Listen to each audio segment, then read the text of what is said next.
What does this signing mean for Davido? For Davido, I would say that it just means that he might be trying to test his star power when it comes to building an artist from scratch, and actually seeing if he can do it successfully or not. Logos Olori, Morave, have they been successful as artists under DMW 2.0? They are not there yet, so let's just hope that Boy Chase will be that revelation. Yo guys, it's Friday, feeling funky Friday here at Gusto TV Africa, and you know what time it is. It is What's Happening, and today we have really amazing gist for you. We like to gist here at Gusto TV Africa, but you guys are the real MVPs. Thank you so much for all your support. Thank you for the likes, thank you for the comments and the subscriptions. Please continue to do so because we have more gist coming for you guys. And it's gonna be a very fun ride today. And I have with me my usual suspect, Sugar. What's up? I'm fine, I'm okay. Are you excited for Friday? Yeah, I'm excited. Like, this is the best day of the week. Every time. Weekend, no work. Let's go and sleep. Every time that you talk about Friday, your voice is always low. It's like you like Fridays. Oh, I want to sleep. Exactly. That's it. I love Fridays. I mean, Fridays, let's go and rest. Talking about sleeping, there's one person in the industry that does not sleep. Every time, there's always something about this guy. Every time there is one news, whether good, bad, I won't say ugly because it hasn't really gotten ugly. Davido has signed a new artist to the DMW 2.0, and that person is Boy Chase. When that news popped up, what was your initial feeling? How did you feel about that news? At first, I'm like, wow. Why, just before the release of an album? I mean, it's still all about his own promotion. Why are you signing an artist? But I mean, it means good now, because according to the news, I think he's been on the guy's case since 2022 and he had already promised to sign him. So yeah, it's quite good. When I heard it, I'm like, okay, wow, that's nice. Let's see, what is to come out of this. That was my So Sugar thinks that Davido is trying to get all the conversations to himself, trying to get the energy to his side. I mean, the album is about to drop. The album is about to drop, the 5 album that he has anticipated to come, and everybody has been talking about that one. He's been working super hard to actually drop this album. Davido has literally been everywhere. Doing everything. From live Twitch and just to even mention, Sugar, that Twitch by the Subaru Boys actually broke the Twitch record. Yeah, for Nigerian streamers. Wow. So the Davido effect is in full swing. What does this signing mean for Davido and for the signee Boy Chase? For Davido, I would say that it just means that he might be trying to test his star power when it comes to building an artist from scratch, and actually seeing if he can do it successfully or not. And then for the signee, one thing I would say is, aside the fact that this person has now been signed to DMW, the work doesn't end there. I think this is the time that this signee even has to put themselves out there better, because whether you like it or not, the artist that you are signed under or the label that you are signed under, the owner, that's Davido, is still seeking after promotions and relevance, being in the news, global recognition for himself. That's not to say they will not have his best interest at heart, but there'll always be that difference now. Davido is about to drop an album now. You cannot say you want to drop a single or you want to have a project that you're working on. You have to wait for your boss to drop his album. So yeah, for the signee, this is actually the time that you have to put yourself out there more. I mean, use the influence of the fact that you're now under a label and an artist that everybody is always talking about. And for Davido, let's just say he's trying to test his star power and see if he can actually build an artist from scratch. I agree with you. Davido is doing all that he can to make sure that he does create a solid foundation for the DMW 2.0, because we've seen different artists come under his flagship before. We had Peruzzi, we had Dremo, we had Mayokun. There were like amazing superstars who have actually even joined his franchise before. Some of them have been really successful. Peruzzi is one of the biggest songwriters that's ever popped into the scene, and he's continued to actually do his beat and all that. Dremo is still actively doing bits and pieces here and there. And of course Mayokun is active. He's active. It's like he's doing music for the fun of it, not for the money. Exactly. But all of that and more. Davido has actually been able to test himself to be able to put artists on. And he said, you know what, I'm rebranding this whole record label. I'm doing the DMW 2.0. And we've seen 2 artists signed to that franchise. We've had Morave signed to the franchise. We have Logos Olori signed to that franchise. I'm going to put you on the spot real quick. Logos Olori, Morave, have they been successful as artists on that DMW 2.0? That depends on what you measure as success. What do you mean by that, though? What you mean? Have they been successful? Are they popping? If you actually... Don't argue with me. If you actually see now, Logos Olori, no disrespect, I love you. You know, we've talked a couple times, you know. But as an artist, would you say that Logos Olori is one of the revelations of maybe 2024? We had a lot of young artists pop into the scene that took the industry by storm, did a lot of amazing things, still popping. The names are too numerous to mention. Morave, in the garden, jumped on the Davido record and everything seemed pretty nice, got signed to the franchise. Where is Morave? So you want to rethink your answer. Are they successful under DMW 2.0? Like I said before, it depends on... God, I'm very good. Like I said before, it depends on your measure of success. I mean, definitely they are not popping. Their names are not everywhere. Not everyone is mentioning their name, or not yet, at least. Okay. You know, not everyone is mentioning their names and say, oh, Morave, oh, Logos Olori. But, you know, talking about success, they might actually be doing well for themselves. But the fact that their name is not they're out there, artists. What you mean? That's true, Sha. Do they own a clothing brand? Okay, but if I'm measuring it by, you know, names popping, relevance on, you know, on social media, charts and stuff, albums, projects, they're not there yet. Okay, let's keep saying yet. They're not there yet. So let's just hope that Boy Chase will be the revelation. Should Boy Chase be worried? Yes, let me just say yes. Why would you say that?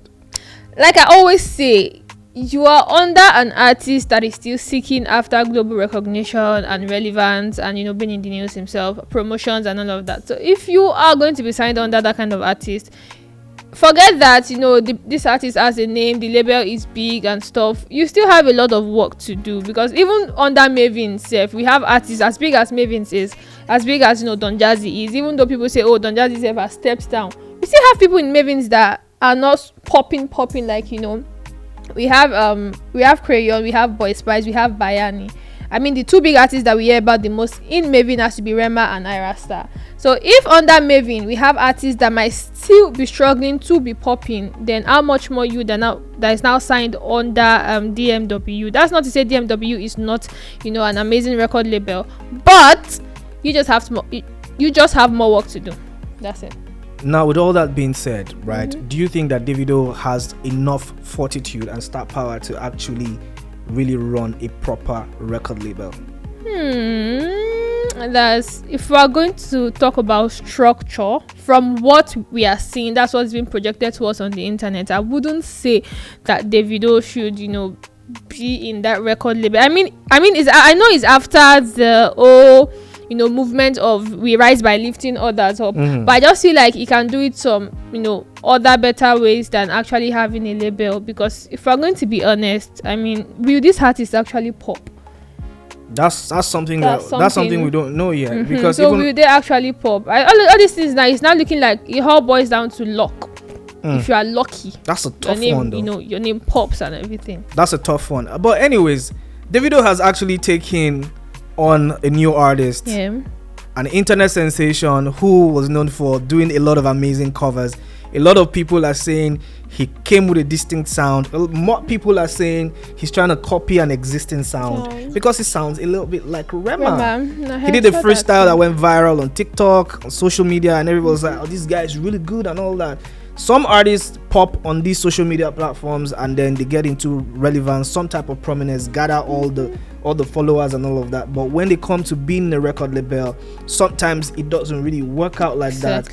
So maybe this is down to structure, and we hope maybe Boy Chase is lucky enough, like Sugar said, to actually pop, because we know that he's an amazing artist. We know that Davido works extremely hard, and like he has promised, the structure around DMW is going to change, and probably better the artists that are signed under the franchise. Fingers crossed on that one, and we hope to see Boy Chase do amazing things. Probably it might actually be on the album by some means, maybe by contributions. That's true. True. I even saw a reaction that was like, he assigned another songwriter. Oh my god. People can be so audacious here, but maybe, and that's very true. Just like Morave being on the what's Davido's last Timeless album. That's very true. And Logo Solori. And Logo Solori. So yeah, that's very true. Yeah. Let's look out for that. Anyways, Davido, good luck to you and yours and your family and the DMW 2.0. We hope that Boy Chase will actually chase the bag and chase the glory and bring more awards and probably even a Grammy. We'll never know. Yeah. Luck can actually shine, but that's what the music is about. Now talking about music, relevance, popping, not popping, albums dropping, anticipation for albums and all of that stuff. There's been a lot of basketballs between Ruga and the one and only Joeboy. Joeboy dropped the La Vida album and Ruga dropped the Blow Boy Rule album. Right today it's fresh, it's out there, guys. Go check it out if you've not checked it out. Amazing songs, by the way. The activities around these releases, the basketballs, the X wars, the verbal altercations, the snide remarks and all of that was quite evident throughout. I mean, maybe not throughout, but towards the end of these releases. Now, one important thing that we saw, or one very controversial thing that we saw that took us by surprise, was that there was a leaked track list from, whether I don't know if it's from the Ruga camp or maybe not them orchestrator, and then we had Davido and Wizkid on that album on the track list. Everybody was thrown into a frenzy, and people were thinking that it was gonna happen, and all of that. Well, it did not happen. When you saw that track list pop into the scene, what was your initial thought? Was this orchestrated? Is this true or not true? What was your initial thought? When I saw that track list, you first believe him? Yes. Actually, did you know why? If you're talking about an artist that tends to shift the how would I put it? The goalpost. Should I say the goalpost? It will come out, paint a particular scenario to everybody. Everybody will run with the narrative. Then I'll come back again and shock you. Like I always say, the beef between him and Buju Benson. So when I saw that track list, I'm like, okay, I think this is like Ruga second version of Buju Benson and Ruga. I mean, you've been pledging allegiance to Wizkid, the Wizkid FC, since the beginning of the year. I mean, seriously, So if you now come out and say you have Davido on your album, I actually believed that. I did believe. Until people now started saying, oh, people should calm down, or wait, Ruga has not said anything, he has not posted. I'm like, okay, this might not be true.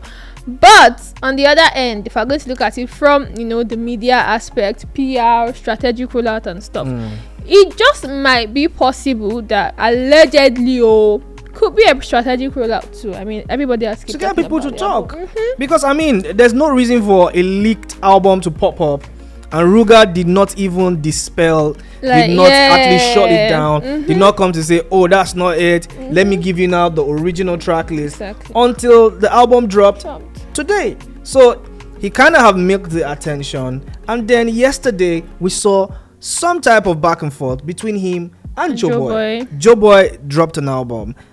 I mean, Ruga obviously dropped an album as well, and then they were going at each other. So Sugar, let me just read this tweet by Ruga. He said, some people will have to go back to the studio after they hear this album. Some people won't even have the chance to, cause they drop in the same day as me. Sad, with a crying face emoji. Now, this was something that sparked conversations, and a lot of people were actually they had their takes with it. And surprisingly, we had Joeboy, who actually responded and said, the sky is big enough for everyone to fly, but some people are choosing to fly right beside me. LOL.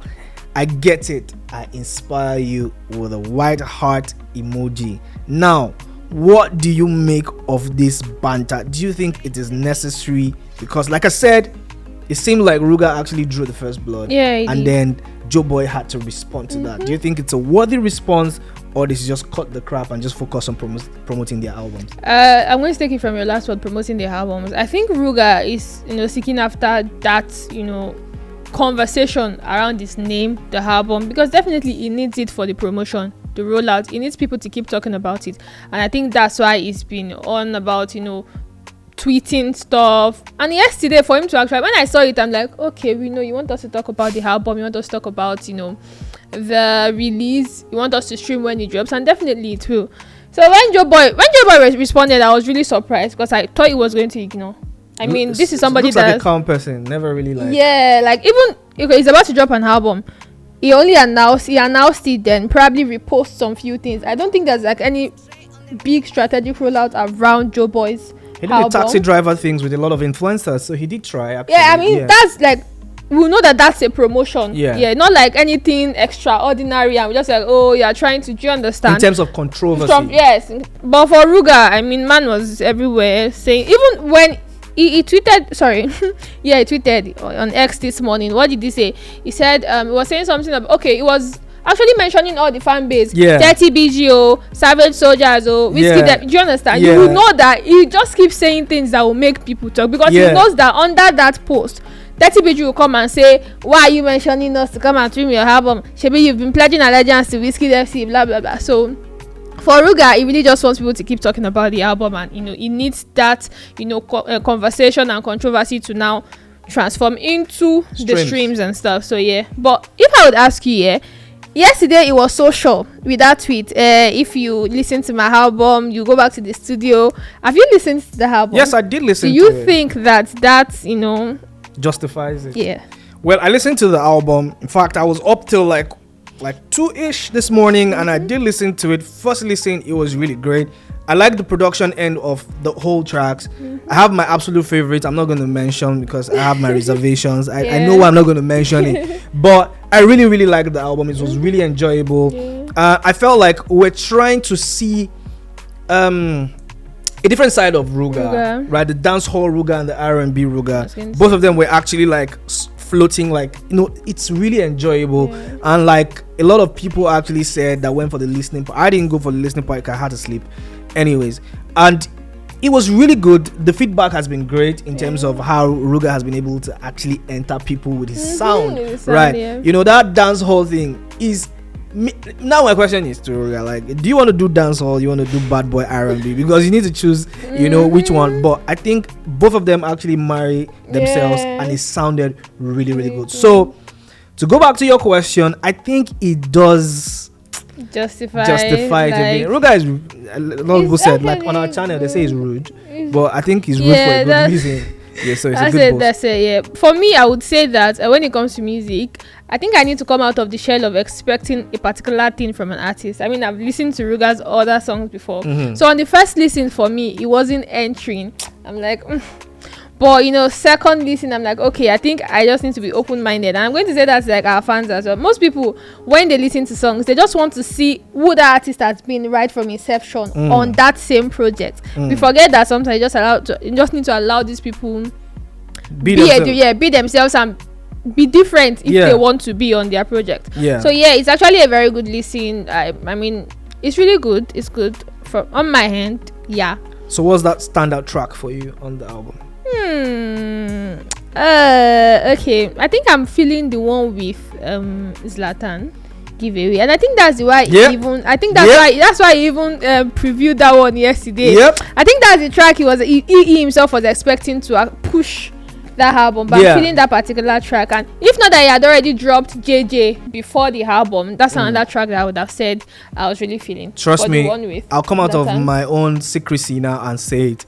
I actually like that track. That's like one of my best tracks on the album. Giveaway is absolutely an amazing jam, and I kind of like Rob Minds, because it does something to me when I listen to it, and then Runaway as well. And I like the intro. I mean, Ruga actually dropped a decent album, and I think that in the next coming days it actually really will grow on us. That's and then we'll appreciate. Then how about Joeboy? Have you listened to Joeboy's album? Not really, not into because you cannot be listening to 2 albums at the same time. You have to listen to 2 albums, and I did listen, and I say this for a fact that Joeboy, well done, appreciate your tenacity. It sounded to me like the sound was a little bit like the same, but I mean the fans I know you guys have listened, so you guys are going to tell us in the comment section. But I think that Joeboy did an amazing work with the album. Okay, so Sugar, again, no disrespect, I did listen to the Joeboy album, and it felt to me like I was listening to a gospel album. Some part, because there were like certain tracks on it that actually gave me the feel of Joeboy is trying to like move away from the bad boy ish to like, I don't know. Joeboy under Mr. Easy was actually fire though. If you listen to his previous songs, I don't want to touch on that. They were really fire. So songs like Innocent, Sunset, and then Hey Father, I'll Be Okay. I don't know, but I really like the album. It did have a certain type of progression, but for me, I think that Joeboy was trying to really experiment too much on the album. I didn't see the whole Joeboy in full swing and full effect. But that's me, because music is actually personal, but that's how I feel. But are you saying to us that probably in the next coming days it will actually enter our body? Maybe it will, but if there's one that I know that the fans are currently raving about, it has to be the track with Olamide. Free of charge. So I think I'll listen to that one first if I'm going to stream the album. You actually should listen to it. It's a dope track, and of course we have the feature with King Madi as well on that album as well. Has amazing songs, amazing features. But guys, this is where you come in, because you are the judge, the jury, and less of the executioners. So tell us, between Joeboy and Ruga's album, which one are you feeling? On a scale of 1 to 10, what do you rate a Ruga album, and what do you rate a Joeboy album on the scale of 1 to 10? All right, Sugar, one last word. Do you think that Davido should continue to run a label, or he should just pack it up? Why did you put me on the spot like that? If I'm going to judge by the other two under the 2.0 that we've had, Logos Olori and Morave, they're currently not popping. Maybe there's something cooking that we don't know about. But if this is how it's going to continue, having Boy Chase in the picture now, I would just say that Davido should probably look for another way to actually support these artists other than signing them under or to his label. That's a big one to chew. But guys, anyways, that's what Sugar thinks. Tell us what you think. Do you think that Davido has the star power to continue to actually take artists on, or he should just ditch it and focus on himself and support these artists without actually signing them to his label? Let us know what your thoughts are. I'll be right there in the CS to respond to all of it. Guys, please do take care and have a wonderful weekend, because Sugar and I are signing out and we're saying bye. Goodbye.